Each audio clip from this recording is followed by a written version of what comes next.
શું તમે પણ તમારા ઘરમાંથી કોઈ નાનો મોટો બિઝનેસ શરૂ કરવાનું વિચારી રહ્યા છો? જો હા, તો ઊભા રહો. તમારો એક ખોટો નિર્ણય તમને કમાણીના બદલે કોર્ટ અને પોલીસના ચક્કરમાં ફસાવી શકે છે.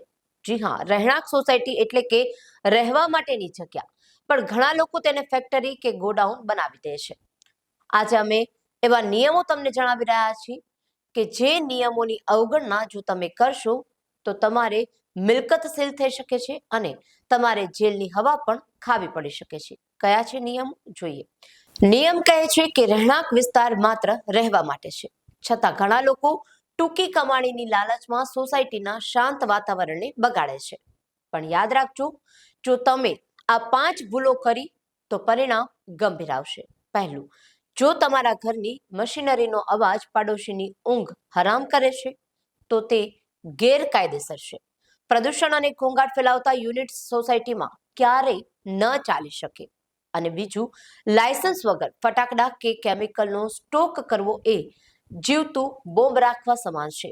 આવી ભૂલ પકડાય તો જામીન મળવા પણ મુશ્કેલ છે.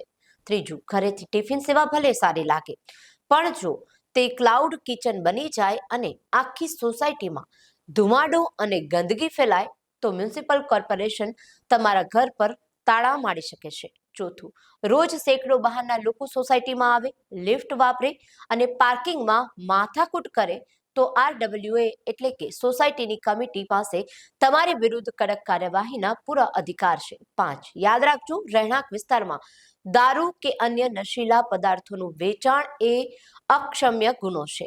અહીં સીધી જેલ અને મિલકત જપ્ત થઈ શકે છે. મિત્રો, કાયદો એવું નથી કહેતો કે તમે સ્વનિર્ભર ન બનો.